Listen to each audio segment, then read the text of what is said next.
भागवतम के ऊपर थोड़ा सा चर्चा करेंगे और समझेंगे कि श्रीमद् भागवतम में 88,000 ऋषि मुनियों ने श्री सूत गोस्वामी से कितने प्रश्न किए थे? 6 प्रश्न किए थे। और मैं प्रयास करूंगा उन 6 प्रश्नों को हम एक एक करके ले और उनके उत्तर को हम संक्षिप्त में एक एक श्लोकों में प्रयास करेंगे समझने और उन उत्तर को ग्रहण करके अपने जीवन में उतारेंगे।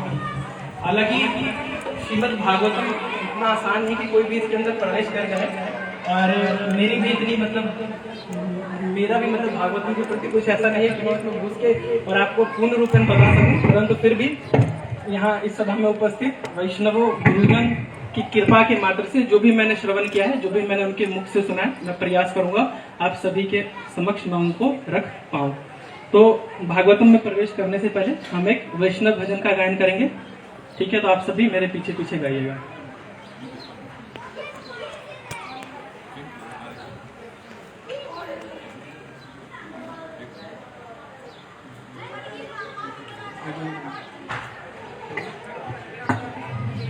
हरे कृष्णा। बच्चों से प्रार्थना है शोर ना करें। हरे कृष्णा। भजहूँ रे मन श्री नंद नंदन अभय चरनारविंद रे। भजहूँ रे मन श्री नंद नंदन अभय चरनारविंद रे।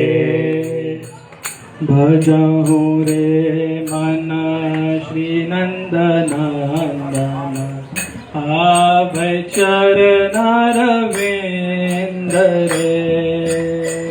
भजहूँ रे मन श्री नंद नंदन अभय चरनारविंद रे। दुर्लभ मानव जन्म सत्संगे। दुर्लभ मानव जन्म सत्संगे। तारहु ही भव सिंधु रे। तारहु ही भव सिंधु रे। भजहूँ रे मन श्री नंद नंदन अभय चरनारविंद रे। भजहूँ रे मन श्री नंद नंदन अभय चरनारविंद रे। शीत आतप वाद वरीषद दिनियामिनी जागिरे। शीत आतप वाद वरीषद दिनियामिनी जागिरे। विफल से बिनु कृपण दुर्जन। विफल से बिनु कृपण दुर्जन चपल सुख लागे रे।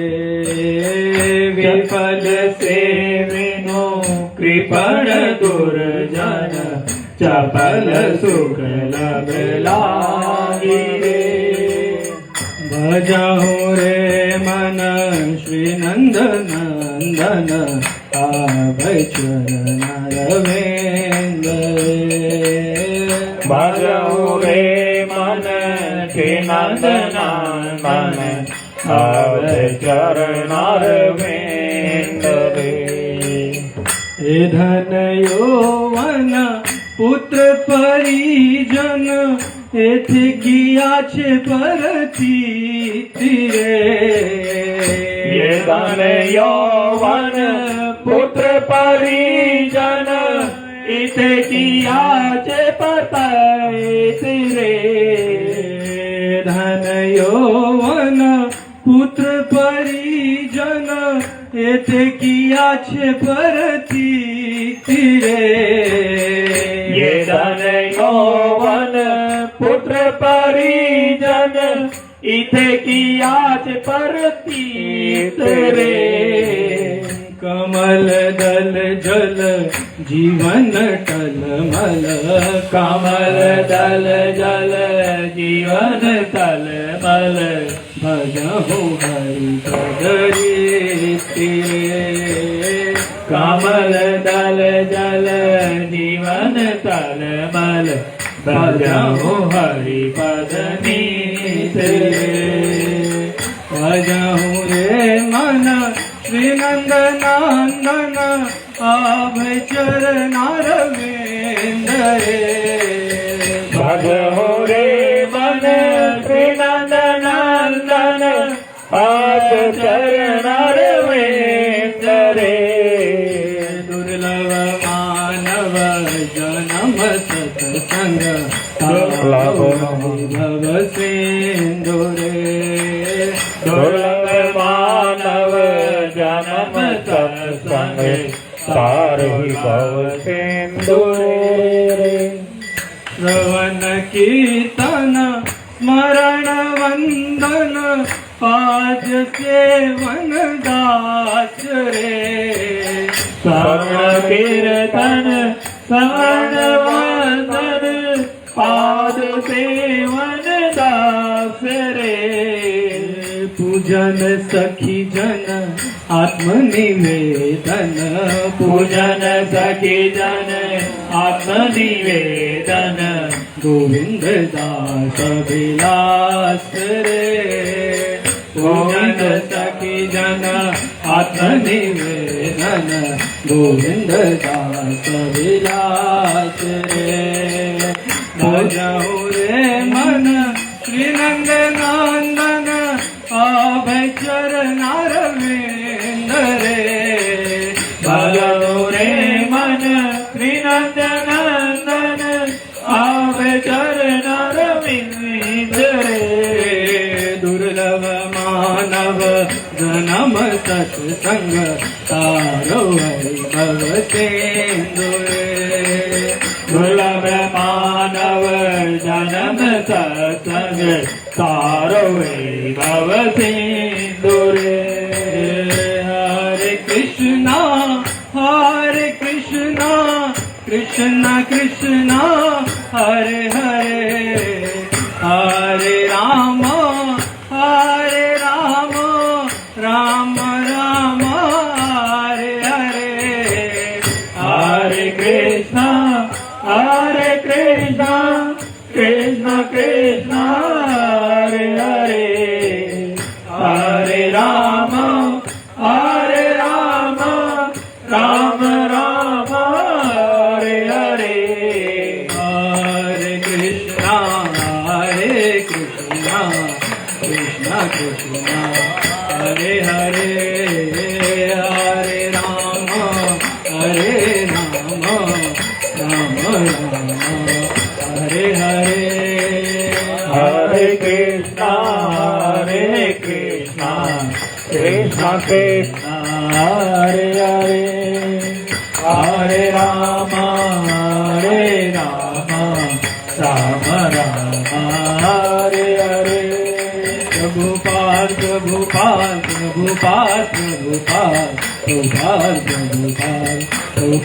प्रभुपाद प्रभुपाद प्रभुपाद प्रभुपाद प्रभुपाद प्रभुपाद प्रभुपाद प्रभुपाद प्रभुपाद गुरुदेव गुरुदेव गुरुदेव गुरुदेव गुरुदेव गुरुदेव गुरुदेव गुरुदेव गुरुदेव गुरुदेव गुरुदेव गुरुदेव गुरुदेव गुरुदेव गुरुदेव गुरुदेव हरि बोल हरि बोल हरि बोल हरि बोल हरि बोल हरि बोल हरि बोल हरि बोल हरि बोल हरि बोल हरि बोल हरि बोल हरि बोल हरि बोल हरि बोल गौरी प्रेमानंदे हरि बोल गुम ज्ञानतिमिरन्धस्य ज्ञानाञ्जनं शलाकया चक्षुरोन्मिलितं येन तस्मै श्रीगुरुवे नमः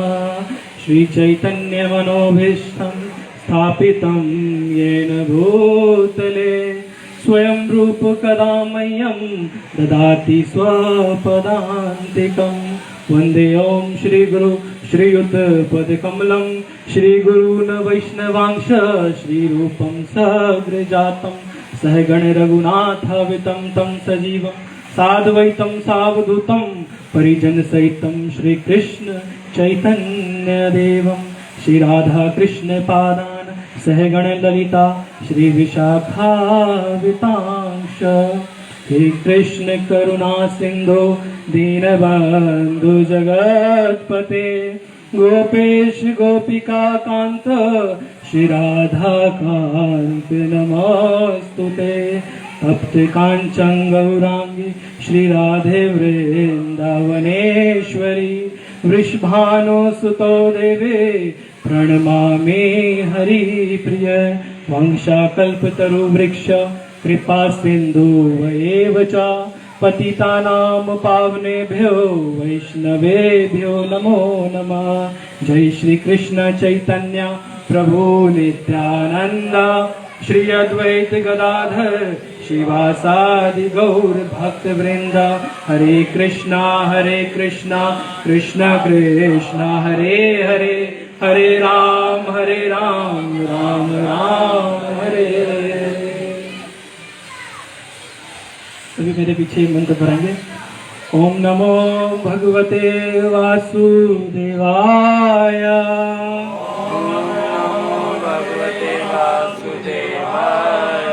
ओम नमो भगवते वासुदेवाय।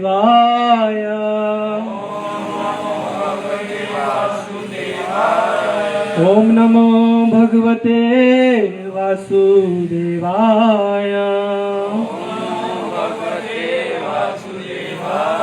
नारायणं नमस्कृत्य नरं चैव नरोत्तमं देवीं सरस्वतीं व्यासं ततो जयमुदीरये। नष्टप्राय स्वभद्रेषु नित्यं भगवत सेवया भगवती उत्तम श्लोके भक्तिर्भवतिर्नैष्ठकी। हरे कृष्णा। तो श्रीमद् भागवतम अर्थात जब वेदव्यास जी ने सभी ग्रंथों की रचना कर दी थी, ठीक है, चारों किनके, वेदव्यास जी ने चारों वेदों के और उपनिषदों के और पुराणों के सभी की रचना करने के बाद भी उनके मन में क्या था, अशांति था। उनका मन फिर भी शांत नहीं हुआ। उनके मन को अशांत देखते हुए नारद जी उनके पास आए, और नारद जी क्या हैं, वेदव्यास जी के गुरु हैं। और नारद जी उनको क्या उपदेश देते हैं कि हे व्यास जी, आपने तो क्या किया, समस्त ग्रंथों की रचनाएं कर दी, परंतु आपके जीवन में, आपके मन में अभी तक इसलिए शांति नहीं है क्योंकि आपने पूर्ण पुरुषोत्तम भगवान जो कृष्ण है, आपने उनकी व्याख्या तो कहीं की ही नहीं। और नारद जी के उपदेश के बाद वेदव्यास जी ने इस श्रीमद् भागवतम ग्रंथ का रचना किया। भागवतम का रचना वेदव्यास जी ने किया। और भागवतम ग्रंथ की रचना करने के बाद वेदव्यास जी के मन में क्या हुआ, पूर्ण रूप से शांति उनको मिला। और ये भागवतम आपको पता है, सर्वप्रथम श्री सुखदेव गोस्वामी ने किनको सुनाया था, राजा परीक्षित को, परीक्षित महाराज को सुनाया गया था। और उसी राजा परीक्षित महाराज की सभा में बैठे हुए श्री सूत गोस्वामी उसी सभा में बैठे थे। और बाद में चल के सूत गोस्वामी ने किनको सुनाया भागवतम, 88,000 ऋषि मुनियों को। कहाँ पे, नैमिषारण्य के वन में, ठीक है। नैमिषे अनिमिष क्षेत्रे ऋषि शौनकादे सत्रम स्वर्गाय लोकाय सम्यक व्यवस्थितो कि नैमिषे अनिमिषे क्षेत्र, नैमिषारण्य के वन में 88,000 ऋषि मुनि क्या करने के लिए उपस्थित हुए थे, 1000 वर्षों तक यज्ञ करने के लिए उस नैमिषारण्य के वन में एकत्रित हुए थे। और यज्ञ का उद्देश्य क्या था, भगवान तथा उनके भक्तों को प्रसन्न करना। और जब उस यज्ञ के कुछ वर्ष बीतने के बाद उस नैमिषारण्य के वन में श्री सूत गोस्वामी जी का क्या हुआ, आगमन हुआ।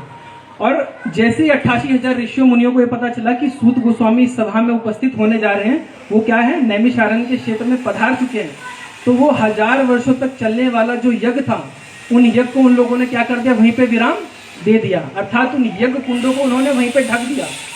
क्यों?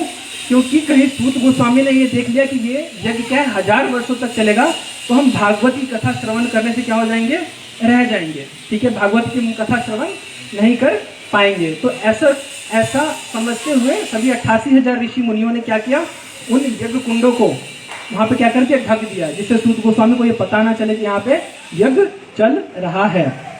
और सूत गोस्वामी जी के आगमन होने पे सभी 88 ऋषि मुनिगण उनको क्या करते हैं, एक ऊंचा सिंहासन देके और सूत गोस्वामी जी की प्रशंसा करते हैं, बताते हैं कि हे सूत गोस्वामी, हालांकि वो क्या है उम्र में, वो 88,000 ऋषि मुनि से उम्र में छोटे हैं, लेकिन क्या फिर भी उनके अंदर भागवत या ज्ञान या भगवत प्राप्ति या भगवान को जान लिया उन्होंने। इसलिए क्या सभी साधुजन, सभी 88,000 ऋषि मुनि, शौनक आदि ऋषिगण उनको क्या देते हैं, अपने से ऊंचा एक सिंहासन देते हैं कि आप इस पे विराजमान होइए। और सिंहासन देके उनकी प्रशंसा करने के बाद अब 88,000 ऋषि मुनि क्या है, एक एक करके अपना प्रश्न उनसे पूछने लग जाते हैं। तो ऐसा देखिए कि आपका प्रश्न क्या है, सब इकट्ठे शुरू हो गए। तो उन सभी में से शौनक ऋषि को क्या किया गया, नियुक्त किया गया कि हे शौनक ऋषि, आप सभी जितने भी यहाँ पे बैठे हुए संत जन है, साधु जन है, आप सभी से प्रश्न लीजिए और आप वो प्रश्न क्या कीजिए, सूत गोस्वामी से पूछिए। तो अब यहाँ पे शौनक ऋषि क्या करते हैं, सूत गोस्वामी से प्रश्न करते हैं। और भागवतम में 6 प्रश्न उन्होंने किनसे किए, सूत गोस्वामी से। कौन? शौनक ऋषि जन। कहाँ पे? नैमिषारण्य के वन में। ठीक है, ये हम नैमिषारण्य की कथा सुन रहे। इससे पहले जो पूर्व कथा थी वो सुखदेव गोस्वामी ने राजा परीक्षित जी को सुनाई थी। और यहाँ सूत गोस्वामी कहते हैं कि मैं वही कथा क्या कर रहा हूँ, दोबारा आपको सुनाने जा रहा हूँ। तो प्रश्न एक, पहला प्रश्न क्या पूछते हैं, तत्र तत्रांज सायुष्मन भवताय द्विनिश्चितम पुंसामेकांततः श्रेयस तन्न संशयितुमर्हसि। कि हे सूत गोस्वामी, अतएव दीर्घायु की कृपा प्राप्त अब सरलता से समझ में आने वाली विधि में हमें ये समझाइए कि आपने जन साधारण के समाग्र एवं परम कल्याण के लिए क्या निश्चय किया है। अर्थात आपने जन कल्याण अर्थात मनुष्यों के कल्याण के लिए आपने क्या निश्चित किया है। पहला प्रश्न क्या है कि हम मानव जाति के लिए, हम मनुष्य के लिए, हे सूत गोस्वामी, आपने परम कल्याण का मार्ग क्या निश्चित किया है। ठीक है, प्रश्न एक। ये क्यों पूछते हैं, बताते हैं क्यों ऐसा प्रश्न क्यों कर रहे हैं। क्योंकि प्रायेणाल पायुष सभ्य कलावस्मिन युगे जना मंदा समुद्र मत्यो मंद भागया युप्रद्रुता। क्योंकि कलयुग में, क्योंकि अभी द्वापर युग वहां पे क्या है, द्वापर युग के अंत में और कलयुग का आरंभ होने वाला है। तो ऋषि मुनिगण बताते हैं क्योंकि कलयुग कलयुग के लौह पुरुष काल में जो जीव हैं, जो मनुष्य हैं, उनके अंदर क्या है, उनकी 5 उन्होंने क्या बताई है, वृत्तियां बताई हैं। क्या किया, सर्वप्रथम वो क्या है, न्यून आयु, उनकी आयु क्या रहेगी, कलयुग के जीवों की आयु क्या रहेगी, न्यून रहेगी, कम रहेगी। ठीक, प्रथम। दूसरा, वो स्वभाव से क्या होंगे, झगड़ालू होंगे। कलयुग के जीव स्वभाव से क्या होंगे, झगड़ालू होंगे। तीसरा, वो आलसी होंगे। कलयुग के जीव क्या होंगे, आलसी होंगे। चौथा, वो होंगे पथभ्रष्ट। ठीक है, वो धर्म अधर्म ना देखे वो क्या देखेंगे, पथभ्रष्ट होंगे, जिसको जैसा मन में आया वो वैसा करेंगे। अगला, अभागे, और क्या होंगे, वो अभाग्य होंगे, भाग्यवान नहीं होंगे, क्योंकि धर्म का आचरण नहीं करेंगे तो भाग्य कहाँ से उदित होगा, है ना। तो अभागे होंगे। और इतने, ये 5 क्या, उनके अंदर दुर्गुण होने के कारण वो क्या, सदैव विचलित रहेंगे। कलयुगी जीव सदैव क्या रहेंगे, विचलित रहेंगे। तो हे सूत गोस्वामी, ये कलयुग के जीवों की क्या है, ये उनकी विचलितता और तथा ये उनकी क्या है कि कलयुग के प्रभाव के कारण मैं आपसे ऐसा प्रश्न पूछ रहा हूं कि अब कलयुग में मनुष्य का जो क्या है, कल्याण का, सर्वोत्तम कल्याण का मार्ग क्या है, कल्याण का साधन आपने क्या निश्चित किया है। ये हुआ प्रश्न 1। अब बढ़ते हैं प्रश्न 2 पे। प्रश्न 2 में क्या पूछते हैं, प्रश्न 2 में बोलते हैं, भूरी कर्माणि श्रोत्व्यानि विभागश अतः साधो अत्र यत् सारम समुद्धृत्य मनीषया ब्रूहि भद्राय भूतानाम ये नात्मा सुप्रसिद्धति। कि हे सूत गोस्वामी, शास्त्रों के अनेक विभाग हैं। क्यों, शास्त्रों के क्या है, अनेक विभाग। अगर हम पुराणों को ही ले तो कोई शिव पुराण, कोई भागवत पुराण, है ना, अलग अलग पुराणों में ही सब अलग अलग कोई हैं। कोई वेद को लेके लड़ते हैं, तो शास्त्रों के अलग अलग क्या हो रखे हैं, अलग अलग शास्त्रों के विभाग है और उन सब में अनेक नियमित कर्मों का उल्लेख है और सब में सब तरीके से चीजों को बताया गया है, ठीक, जिनके विभिन्न प्रभागों को वर्षों तक अध्ययन करके ही सीखा जा सकता है। और अगर हम इन शास्त्रों में अंदर प्रवेश करें इन सभी को जानने के लिए तो हमें क्या है, कई वर्ष लग जाएंगे, है ना। 88,000 ऋषि मुनि करते, अगर हम शास्त्रों को एक एक करके पढ़े तो हमें कई वर्ष लग जाएंगे। इसलिए अतः क्या है, हे साधु, हे सूत गोस्वामी, आप इन समस्त शास्त्रों का सार चुन करके समस्त जीवों के कल्याण हेतु समझाएं, जिससे उस उपदेश से उनके हृदय पूरी तरह तुष्ट हो जाए। तो प्रश्न नंबर 2 क्या है, सभी शास्त्रों का सार क्या है। हमारे शास्त्रों के कहीं कहीं क्या है, विभाग है, उन सभी विभागों में से जो सार रूप निकलता है, हे सूत गोस्वामी आप कृपा करके बताइए कि वो शास्त्रों का सार क्या है।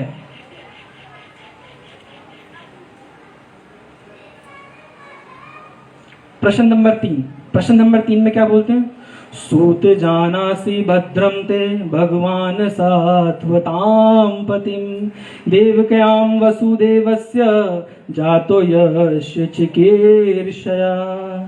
कि हे सूत गोस्वामी आपका कल्याण हो, आप जानते हैं कि पूर्ण पुरुषोत्तम भगवान देवकी के गर्भ से वसुदेव के पुत्र के रूप में किस प्रयोजन से प्रकट हुए, अर्थात भगवान कृष्ण देवकी तथा वसुदेव के घर पे किस प्रयोजन से प्रकट हुए हैं। ये कौन सा प्रश्न है, ये प्रश्न नंबर 3, ये तीसरा प्रश्न है। प्रश्न 4 में क्या पूछते हैं कि तन्न शुश्रूमाणानां हर्षांगानुवर्णितुं यस्यावतारो भूतानां अक्षमाय च भवाय च। कि हे सूत गोस्वामी हम भगवान तथा उनके अवतारों के विषय में जानने के लिए क्या है, उत्सुक है। भगवान तथा उनके अन्य अवतारों के बारे में जानने के लिए हम क्या है, उत्सुक है। कृपया हमें पूर्ववर्ती आचार्यों द्वारा दिए गए उपदेशों को बताइए, क्योंकि उनके वाचन श्रवण तथा कहने सुनने दोनों से ही मनुष्य का क्या होता है, उत्कर्ष होता है। अर्थात हमें भगवान के समस्त अवतारों के बारे में वर्णन कीजिए। ये कौन सा था, प्रश्न नंबर 4।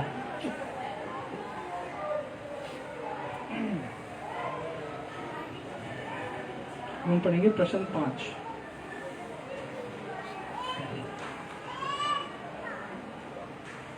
प्रश्न 5 में क्या पूछते हैं, हे बुद्धिमान सूत जी कृपया करके हमसे भगवान के विविध अवतार की लीलाओं का वर्णन करें। अर्थात प्रश्न 4 में उन्होंने क्या पूछे, भगवान की समस्त क्या है, भगवान के समस्त जो अवतार हैं अवतारों के बारे में हमें बताइए। और प्रश्न 5 में क्या बोलते हैं, उन अवतारों की लीलाओं के बारे में हमें बताइए। उन अवतारों में भगवान ने क्या क्या लीला की, परम नियंता भगवान के ऐसे कल्याणप्रद साहसिक कार्य तथा उनकी लीलाएं उनकी अतरंगा शक्तियों द्वारा संपन्न होते हैं, ऐसे हमें भगवान के कार्यकलाप उनकी लीलाओं में रहते हुए उनकी लीलाओं का हमें क्या करवाइए, श्रवण करवाइए। प्रथम 5।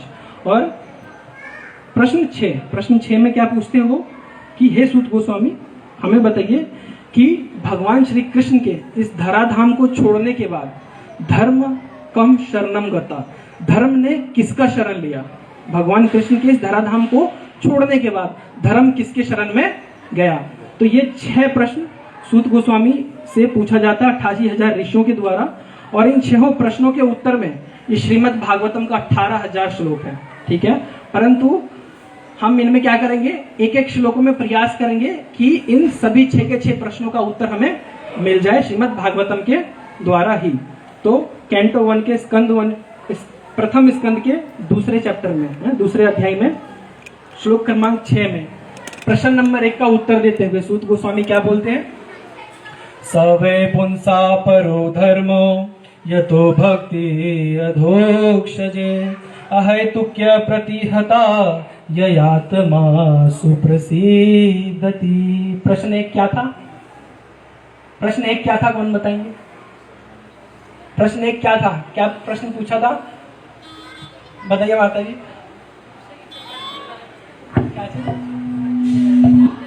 हाँ, हे सूत गोस्वामी आप कृपा करके हमें ये बताइए कि आपने क्या समस्त मनुष्य गण के लिए परम कल्याण का मार्ग क्या निश्चय किया है, अर्थात उनके लिए परम धर्म क्या है, मनुष्य के लिए परम कल्याण का मार्ग क्या है। तो उसका उत्तर दे रहे सूत गोस्वामी यहाँ पे बोलते हैं सवय पुंसा परो धर्मा, कि सभी जीवों के लिए क्या है? परम धर्म, परम कल्याण का कार्य क्या है?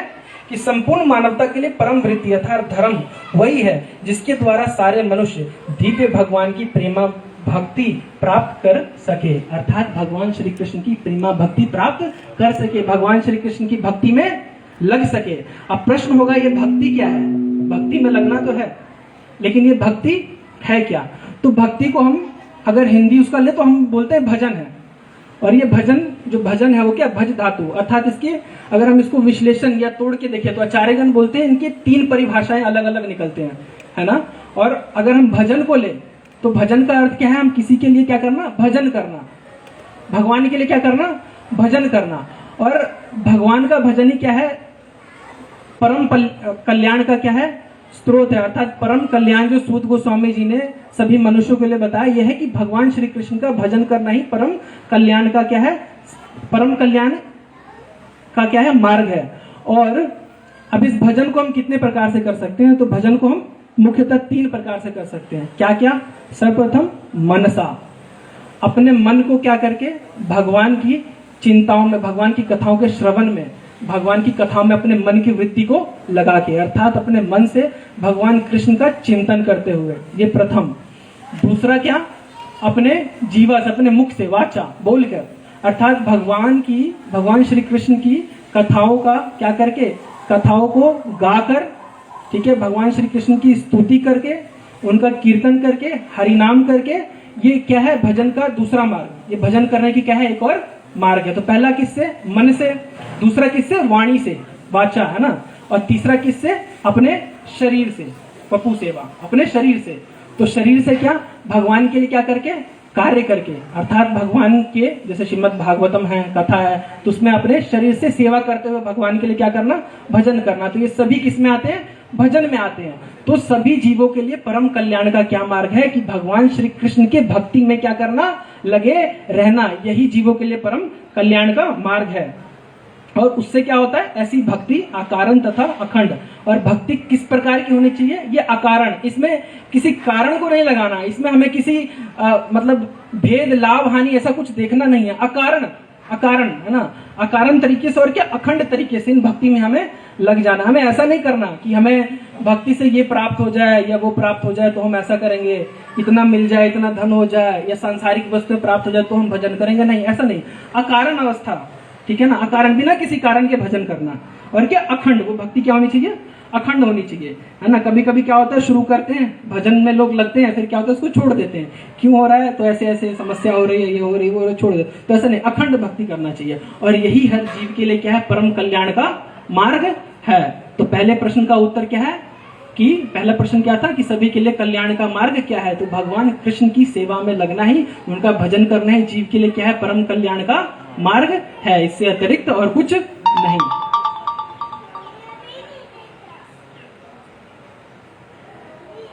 अच्छा, तो प्रश्न होगा कि भक्ति करने से होगा क्या? भजन करने से होता क्या है? तो अगले श्लोक में बताते हैं, सूत गोस्वामी बोलते हैं, वासुदेव भगवती भक्ति योग प्रयोजिता जन्यत्याशु वैराग्यम ज्ञानम च यदहैतुकम। भगवान श्री कृष्ण की भक्ति करने से मनुष्य तुरंत ही अहेतुक ज्ञान तथा संसार से वैराग्य प्राप्त कर लेता है। और वास्तव में क्या है? हमारा स्वरूप तो क्या है? जीवेर स्वरूप हुए नित्य कृष्ण दास। हमारा स्वरूप तो यही है कि हम सदैव भगवान कृष्ण के दास बने रहे, परंतु हम क्या करते हैं? हम दास ना बन के हम मालिक बनने का प्रयास करते हैं, है ना। हम क्या बनना चाहते हैं? मालिक, सर्वश्रेष्ठ बनना चाहते हैं। और यही हमारी भूल हो जाती है, क्योंकि हम जो जीव, हम क्या है? वास्तव में शरीर नहीं, हम तो जीवात्मा है ना। ये शरीर नहीं है। अगर मैं अपना उदाहरण लूं, मेरा नाम पूछा जाए और अगर पूछा जाए कि आज से 50 वर्ष पहले ये मेरा शरीर था, तो ये मेरा शरीर नहीं था। या मैं पूछूं ये जो मेरा शरीर आज से 100 वर्ष बाद रहेगा, 100 वर्ष बाद रहेगा, तो नहीं रहेगा। तो वास्तव में मैं हूं कौन? वास्तव में मैं हूं कौन? मैं ये शरीर नहीं हूं, मैं तो आत्मा हूं। मैं क्या हूं? ये शरीर नहीं हूं। लेकिन हम भूल ये कर बैठे हैं कि हम अपने आप को ये शरीर मान बैठे हैं। और सारे कार्य हम क्या करते हैं? इस शरीर को सुखपूर्वक, सुखी देने के लिए, इस शरीर को सुख देने के लिए हम जितने भी समस्त सांसारिक कार्य हैं वो हम करते हैं, परंतु उससे हमें सुख नहीं मिलता है। उन सांसारिक कार्यों से करने में हमें सुख नहीं मिलता है। अगर हम प्रयास करके कुछ पर्याप्त भी करते हैं तो उसको पर्याप्त करने के बाद हमारे मन में और इच्छा उत्पन्न होती कि इससे भी हम क्या करें, अत्यधिक प्रयास करें। ये उसी प्रकार है जैसे थोड़ा है और थोड़े की कमी है, पूरा जीवन जीव इसी में लगा देता है। थोड़ा है और थोड़े की कमी है, वो थोड़ा थोड़ा थोड़ा करके सब कुछ पर्याप्त करने का क्या करता है, चाहता है, परंतु ऐसा नहीं कर पाता, और इस कारण जीव क्या रहता है, अशांत रहता है। इस कारण जीव अशांत रहता है। तो भगवान श्री कृष्ण की भक्ति करने से मनुष्य तुरंत ही अहेतु ज्ञान तथा संसार से वैराग्य प्राप्त कर लेता है। मनुष्य द्वारा अपने पद के अनुसार संपन्न की गई वृत्तियां यदि भगवान के संदेश के प्रति आकर्षण उत्पन्न ना कर सके तो वह निरी व्यर्थ का श्रम होती है। अर्थात अगर हम अपने जीवन में अगर हमने कुछ भी पर्याप्त किया सांसारिक स्तर पे भी, परंतु उसको पर्याप्त करने में अगर हमने कृष्ण को छोड़ दिया, अगर भगवान कृष्ण के लिए वो प्रयास हमारा ना हो पाया, तो क्या है, निरी व्यर्थ का कार्य है। हमने क्या किया, समस्त जीवन में क्या कहते, अपने जीवन को व्यर्थ ही बिता दिया। और ये मनुष्य कब सोचता है, मृत्यु के वक्त उसको सब कुछ याद आता है। जब मृत्यु आती है ना, तो उसको सब कुछ याद आता है कि मैंने अपने जीवन में किया क्या, वास्तव में नहीं किया कुछ भी। पूरा जीवन क्या कर दिया, इस संसार के कार्यकलापों के लिए, संसार में ये चाहिए वो चाहिए, उन सभी के लिए मैंने अपना जीवन क्या कर दिया, व्यर्थ कर दिया। आया था हरि भजन को, मीठे लागे दाम, दुविधा में दोनों रहे माया मिली ना राम। तो आया था भजन की, प्रभु की, कृष्ण की भक्ति करके इस शरीर को क्या करने के लिए, अब दोबारा इस संसार में ना लाने के लिए, परंतु यहाँ आके क्या, इस संसारिक चकाचौंध ने ऐसे पकड़ा कि जैसे क्या मानो कि हम यहीं के हैं। और जब जाने का समय आया तो हमें क्या पता चला कि हमने जो भी अर्जा इस संसार में, वो तो हमारे साथ नहीं जा रहा है, और जिस उद्देश्य के लिए आए थे, कृष्ण नाम के लिए, भगवत नाम के लिए, भजन के लिए आए थे, वो भी हमसे छूट गया। ठीक है, तो हमको क्या है, मृत्यु काल में याद आएगा कि हमने दोनों में से किसी भी चीज को प्राप्त नहीं किया। सांसारिक चीज यहीं छूट जानी है, अगले जन्म में फिर दोबारा प्रयास, फिर दोबारा लगे रहेंगे उस कार्य में, है ना, तो यही छूट जानी है। तो क्या सभी के लिए क्या, परम कल्याण, परम धर्म क्या है, भगवान श्री कृष्ण की भक्ति में लगे रहना ही जीव के लिए क्या है, परम कल्याण का मार्ग है। अब प्रश्न दो क्या था, कौन बताएंगे? प्रश्न 2 क्या पूछा था सूत गोस्वामी से? हाँ माता जी, आपको तो पता ही होगा। क्या प्रश्न 2 क्या था, बता दीजिए।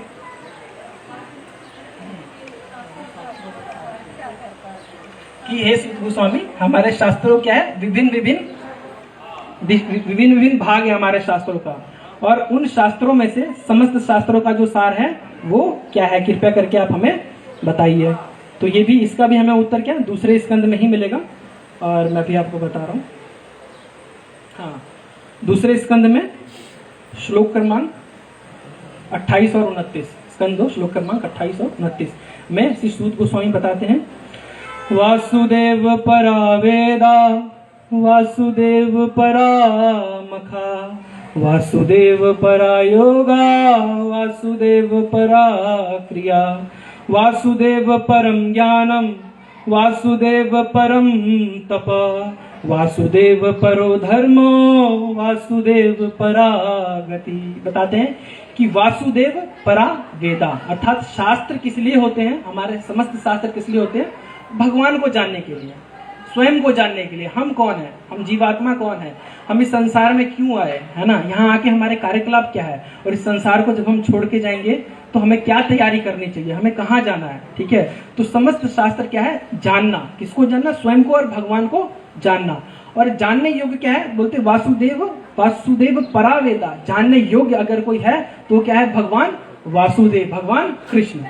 अगर जानने योग्य कोई है तो कौन है, भगवान कृष्ण। और सभी शास्त्र किसके लिए हैं, कृष्ण को जानने के लिए ही। तो सभी शास्त्रों में से एक तो ये निकल के आ गया, जानने योग्य। अगर हम किसी को जानने का प्रयास कर रहे हैं तो किसको जानने का प्रयास कर रहे हैं, भगवान श्री कृष्ण को जानने का प्रयास कर रहे हैं। दूसरा, वासुदेव परा मखा, मखा अर्थात यज्ञ। शास्त्रों में यज्ञ के अलग अलग विधि विधान दिए हुए हैं, और ये यज्ञ भी अगर हम किसी के लिए करते हैं तो वो किसके लिए करते हैं, भगवान श्री कृष्ण को, विष्णु को क्या करने के लिए, तुष्ट करने के लिए, भगवान कृष्ण को प्रसन्न करने के लिए। तो सभी शास्त्रों में जितने यज्ञों के भी अलग अलग विभिन्न शाखाएं, तरीके दे रखे, वो भी किसके लिए है, भगवान श्री कृष्ण को प्रसन्न करने के लिए। वासुदेव परामखा, फिर वासुदेव परा योगा। अगर विभिन्न विभिन्न शास्त्रों में योग की अलग अलग पद्धति भी दी गई हुई है तो वो भी किसके लिए दी गई है, भगवान श्री कृष्ण की प्राप्ति के लिए। वासुदेव परा योगा, ठीक है, योग की विधियां भी सभी शास्त्रों में किसके लिए? वासुदेव भगवान कृष्ण के लिए। और क्या? वासुदेव परा क्रिया, या जितने भी क्रियाएं दिए हुए हैं सभी शास्त्रों में, वो क्रियाएं भी किसके लिए दिए हुए हैं? भगवान के लिए, सेवा के युग में, कि भगवान के सेवा के लिए हम करें। किन भगवान के लिए? वासुदेव परा क्रिया। वो समस्त क्रियाएं, वो समस्त सेवाएं किसके लिए? भगवान श्री कृष्ण के लिए ही किया जाना चाहिए। वासुदेव परम ज्ञानम, अगर शास्त्रों के हिसाब से कोई ज्ञान है तो वो ज्ञान भी किसके लिए होना चाहिए? भगवान श्री कृष्ण को समझने के लिए। समस्त ज्ञान किसके लिए है? कृष्ण को समझने के लिए, जानने के लिए। वासुदेव परा तपा, और जितने तप हैं, ठीक है, जो हम व्रत करते हैं, तप करते हैं इत्यादि, है ना, नियमों का पालन करते हैं, सारी तपस्याएं भी किसके लिए हैं? भगवान श्री कृष्ण को प्राप्त करने के लिए, कृष्ण को जानने के लिए ही सब कुछ है। वासुदेव परो धर्मो, और सबसे बड़ा जो धर्म है, अभी पिछले श्लोक में हमने धर्म पे क्या नहीं, धर्म क्या है? कृष्ण की शरणागति, जीवेर स्वरूप में नित्य कृष्ण दास, की जीव का स्वरूप यही है कि नित्य वो भगवान श्री कृष्ण का दास बनकर रहे। तो जो धर्म है, जो सर्वश्रेष्ठ धर्म है, वो भी क्या है? वो धर्म भी किसके लिए है? वासुदेव के लिए, भगवान श्री कृष्ण के लिए सभी धर्म के साधन है।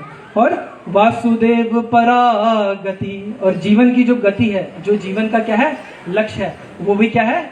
भगवान श्री कृष्ण को प्राप्त करना। यही समस्त शास्त्रों का क्या है? सार है। सभी शास्त्र, आप किसी भी शास्त्रों को पढ़िए, अंततः आप एक को पढ़ के दूसरा शुरू कीजिए, दूसरे को पढ़ के तीसरा शुरू कीजिए, सभी शास्त्र अंत में जाके किसको तुष्ट करती है? भगवान श्री कृष्ण को तुष्ट करती है, ठीक है ना। और यही नहीं, ब्रह्मा जी है ना, यम ब्रह्मा वरुणेंद्र रुद्र मरुत, ब्रह्मा, रुद्र, इंद्र और मरुदगण, ये सभी किसकी स्तुति करते हैं? ये सभी भगवान कृष्ण की स्तुति करते हैं, है ना। ब्रह्मा जी भी किसकी स्तुति में लगे हैं? भगवान श्री कृष्ण की स्तुति में लगे हुए हैं। रामायण भी अगर आप पढ़ेंगे तो शंकर जी क्या उपदेश देते हैं? उमा कहूं मैं अनुभव अपना, सत हरि भजन जगत सब सपना। हे उमा, हे पार्वती, मैं अगर अपना अनुभव कहूं, उमा कहूं मैं अनुभव अपना, सत हरि भजन जगत सब सपना। हे उमा कहूं, हे उमा, अब क्या करो? अब तुम मेरा अनुभव सुनो। उमा कहूं मैं अनुभव अपना, सत हरि भजन। इस संसार में जो एक सत्य है वो क्या है? हरि भजन, वसुदेव का भजन, भगवान वासुदेव का भजन करना क्या है? सत्य है। अन्यथा इस संसार में सभी क्या है? स्वप्न के समान है? जिस प्रकार हम रात में क्या है? सोते हैं ना, हमें कुछ याद रहता है, मैं कौन हूँ, क्या हूँ, है ना, मेरा घर कितना, परिवार, कुछ नहीं याद रहता है। ठीक उसी प्रकार ये जीवन क्या है? स्वप्न के समान है। और अगर कुछ सत्यता है, इसके अंदर सच्चाई है, तो क्या है? सत्य हरि भजन, भगवान श्री कृष्ण का भजन ही है जो हमारे साथ जागे, इसके अन्यत्र और कुछ जाने वाला नहीं है। और इसी को काकभूषणी जी भी बताते हैं। किनको? गरुड़ महाराज को। जब गरुड़ महाराज को क्या होता है? संशय होता है कि लक्ष्मण को नागपाश से छुड़ाने के लिए भगवान को मेरी सहायता लेने की क्या आवश्यकता पड़ी, तो उनके मन में संशय हो जाता है कि वास्तव में भगवान है भी कि नहीं है। और अपने संशय के निवारण के लिए वो कहाँ जाते हैं? काकभूषणी जी के पास। और काकभूषणी जी अपने पूरे जीवन का वृत्तांत सुनाने के बाद अंततः उनको लास्ट में क्या बोलते हैं? मम अनुभव सुनहु खगेशु, सत्पिन हरि भजन मिटे न कलेशु। मम अनुभव सुनहु खगेशु। वो पूर्ण ज्ञान देने के बाद, सब कुछ बताने के बाद उनको क्या बोलते हैं कि मम अनुभव, निज अनुभव, मेरा अनुभव सुनो हे खगेशु, हे पक्षीराज गरुड़, मेरा अनुभव सुनो। मम अनुभव सुनो खगेशु, बिन हरि भजन, बिना हरि के भजन के मिटे न कलेशु। ये जो तुम्हारे जीवन में कलेश आए, ये संशय आए है, बिना भगवान के भजन के मिट नहीं सकता। इसलिए भगवान का तुम क्या करो? भजन करो, ठीक है। तो 2 प्रश्नों के उत्तर मिल गए आपको। पहला क्या था? सभी मानवता के लिए परम कल्याण का मार्ग क्या है? उसका उत्तर क्या है? भगवान श्री कृष्ण की भक्ति, भजन करना ही सभी के लिए कल्याण का मार्ग है। दूसरा क्या है? सभी शास्त्रों का क्या है? सार क्या है? तो हम अपने जीवन में जो भी क्रियाएं करते हैं, जो भी तप करते हैं, जो भी जानते हैं, जो भी शास्त्रों का अध्ययन करते हैं, ये सभी किसके लिए होना चाहिए? भगवान श्री कृष्ण के लिए ही। ये सभी शास्त्रों का क्या है? मत है। प्रश्न 3 में उन्होंने क्या प्रश्न किया था कि हे सुत गोस्वामी, आप कृपया करके बताइए कि भगवान श्री कृष्ण को देवकी तथा वसुदेव के घर में प्रकट होने के कारण, अर्थात उन्होंने उनका लक्ष्य क्या है प्रकट होने का। तो शास्त्रों में अगर हम भगवत गीता को या फिर हम युगों को लें, युगों में हमें पता है कि भगवान हर एक युग में एक अवतार, कुछ ना कुछ अवतार लेके आते हैं। तो ठीक है, द्वापर युग में ही भगवान क्या कृष्ण आ गए। फिर अगर हम भगवत गीता पढ़ें तो वहां पे भगवान बताते हैं क्या कि अर्जुन कि भगवान क्या बताते हैं, यदा यदा ही धर्मस्य ग्लानिर्भवति भारतम अभ्युत्थानम अधर्मस्य ददात्मानं सृजाम्यहम्। और क्या इसको करके क्या, परित्राणाय साधूनां विनाशाय च दुष्कृतां धर्म संस्थापनार्थाय संभवामि युगे युगे। कि अर्जुन मैं सभी युगों में आता हूं, मैं सभी युगों में क्या विभिन्न विभिन्न अवतार लेके क्या होता हूं, प्रकट होता हूं। किस चीज के लिए, जो असुरगण हैं उनको संहार करने के लिए, और जो साधुगण हैं उनको क्या करने के लिए, बचाने के लिए, उनको रखने के लिए। अर्थात साधुओं को बचाने के लिए, और जो क्या है अधर्मी है उनका क्या करने के लिए, विनाश करने के लिए। और ऐसे करके मैं धर्म की पुनः क्या करता हूँ, धर्म को स्थापित करता हूँ। तो एक कारण तो योग्य हर एक युग में भगवान आते हैं। दूसरा कारण क्या करना, धर्म की पुनः स्थापना करने के लिए, है ना। तीसरा कारण, जैसे हम भगवान के नाम के विषय में सुनते हैं तो नारद मुनि के श्राप के कारण या और भी कारण होने के कारण भगवान इस धराधाम पे आते हैं। परंतु सूत गोस्वामी क्या बोलते हैं कि भगवान का वास्तविक जो लक्ष्य है इस धराधाम पे आने का, वो क्या है, अपने भक्तों को क्या देना, आनंद देना। अपने भक्तों को क्या देना, आनंद देना। ये वो सब तो गुण है, वो सब तो क्या है कि हाँ चलो आ गए तो कर ले, है ना। जिस प्रकार हम घर से क्या है निकलते हैं, मान लीजिए सब्जी लेने के लिए निकलते हैं, परंतु हमें रास्ते में चलते कुछ और कार्य भी याद आ जाते हैं, है ना, कि चलो बाहर निकले हैं तो ये भी कर लेते हैं, ये भी कर लेते हैं, वो भी कर लेते हैं। परंतु मुख्य उद्देश्य क्या है कि घर में सब्जी लेके आना है ना। परंतु जाते जाते हम 2-4 कार्य और कर लेते हैं। ठीक उसी प्रकार ये जितने भी अलग अलग चीज हैं, अलग अलग जो कारण हैं, ये तो क्या है कि ये सभी अलग अलग कारण है कि भगवान ने चलो निकलते ये भी कर ले, ये भी कर ले, ये भी कर लिया। परंतु जो परम गुह्य कारण है वो क्या है, भगवान अपने भक्तों को आनंद देने के लिए इस धराधाम पर प्रकट होते हैं। ठीक है, तो प्रश्न नंबर कितना, 3। तीसरे का उत्तर क्या मिला कि भगवान अपने भक्तों को आनंद प्रदान करने के लिए आते हैं, है ना। नहीं तो कई कारण तो यही बोलेंगे देवकी वसुदेव ने क्या किया था, घोर तपस्या किया था इसलिए भगवान।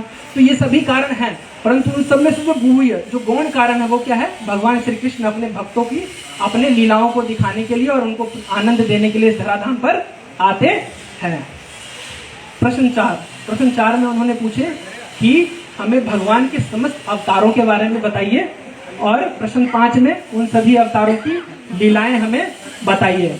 तो इन सभी अवतारों के लिए तो संपूर्ण भागवतम है पूरा हमारे पास, लेकिन हम क्या करेंगे, भगवान के 24 अवतारों का नाम ले लेंगे और आपको बता देंगे भगवान के 24 अवतारें क्या क्या हैं। ठीक है, तो चौथा और 5वां प्रश्न हम एक में ही भगवान के अवतारों को गिन के बताएंगे। तो प्रश्न 5 और प्रश्न 6 के उत्तर इस प्रकार है। भगवान के प्रश्न नंबर 4 और प्रश्न 5, छठा नहीं, ठीक है। 4 और 5 के उत्तर इस प्रकार के कि भगवान के समस्त अवतार। तो भगवान का प्रथम अवतार जो है वो क्या है, सनकादि आदि ऋषि। प्रथम अवतार भगवान के क्या है, सनकादि ऋषि, सनक, सनंदन, सनातन, सनत कुमार, जो ब्रह्मा जी के क्या है पुत्र हैं। ये भगवान के प्रथम अवतार हुए। ठीक, दूसरे अवतार आप याद कर लीजिएगा। दूसरे अवतार क्या है, वराह अवतार, जिन्होंने हिरण्याक्ष से इस पृथ्वी को क्या किया, उसमें जो ये जल में डुबो दिया था, समुद्र में डुबो दिया था, उस पृथ्वी को अपने इस पे अपने दांतों पे, है ना, उस पे पृथ्वी को लेके आया। तो भगवान का दूसरा अवतार हुआ वराह अवतार। भगवान का तीसरा अवतार है नारद जी का अवतार भगवान के तीसरे अवतार है। ठीक है, चौथा अवतार भगवान का नर नारायण, सतयुग में भगवान नर और नारायण के रूप में भगवान का जो अवतार हुआ वो चौथा अवतार हुआ। 5वां अवतार कपिल मुनि, भगवान कपिल मुनि के नाम से भगवान का 5वां अवतार है। छठा अवतार भगवान का दत्तात्रेय। ठीक है, दत्तात्रेय जिन्होंने अपने जीवन में कितने गुरु बनाए थे, 24 बनाए थे गुरु। 24 गुरुओं को उन्होंने अलग अलग, और ये सभी क्या, उनसे शिक्षा प्राप्त की उन्होंने। ठीक है ना, इन सभी गुरुओं से क्या, उनको देख देख के, उनकी जीवनी देख देख के, उनकी प्रकृति को देख देख के उन्होंने अपने जीवन में कुछ ना कुछ सबसे सीखा, और उनको उन्होंने क्या बना लिया कि ये मेरे गुरु हैं। ठीक है ना, उनसे शिक्षा ग्रहण की। बहुत लोग यहाँ पे शिक्षा और दीक्षा गुरु के बारे में कंफ्यूजन करते हैं ना। बहुत से लोग बोलते हैं दत्तात्रेय के तो 24 गुरु थे, है ना, तो हम तो कई दीक्षा गुरु बना सकते हैं। तो ऐसा नहीं है, दीक्षा गुरु एक ही होते हैं, शिक्षा आप कहीं से ले सकते हैं। तो उन 24 से क्या किया, उन्होंने शिक्षा ग्रहण किया, सबसे कुछ ना कुछ सीखा अपने जीवन में। ठीक है, तो भगवान दत्तात्रेय। छठा अवतार भगवान का यज्ञ अवतार। ठीक है, 7वां ऋषभदेव, ठीक है, जिनके 100 पुत्र हुए और उन्हीं के प्रथम पुत्र भरत के नाम पे क्या, ये भारत भूमि है, ठीक है, भगवान ऋषभदेव। और इनके 9 पुत्र नवयोगेंद्र के नाम से भी विख्यात है। बाकी 81 कर्मकांडी ब्राह्मण बने थे, तो ये भगवान ऋषभदेव। और उन्होंने क्या, वैसे तो मतलब ऐसा कहा जाता है कि भगवान ऋषभदेव ही जो अपने ये जैन धर्म है, पहले स्नातक जो है भगवान ऋषभदेव वो यही है, भगवान श्री कृष्ण के 8वें अवतार ऋषभदेव जी, ठीक है। 9वें क्या है, पृथु महाराज, महाराज पृथु के रूप में भगवान का 9वां अवतार। 10वां मत्स्य अवतार, भगवान का 10वां अवतार क्या है, मत्स्य अवतार। 11वां अवतार कच्छप अवतार, कूर्मा अवतार है ना, कुछ कच्छप अवतार। भगवान का 12वां अवतार धन्वंतरी अवतार, ठीक है, जो समुद्र मंथन के काल पे हुआ था, धन्वंतरी अवतार। और 13वां क्या, मोहिनी अवतार, ठीक। भगवान का 14वां अवतार नरसिंह अवतार, ठीक है, प्रहलाद नरसिंह। चरित्र मतलब आप सभी जानते ही हैं सभी अवतारों के बारे में कुछ ना कुछ, तो हम मतलब अवतारों मतलब पूर्ण उसका व्याख्या ना करके भगवान के अवतारों को गिन के चलेंगे चौथा और पांचवें प्रश्न के लिए।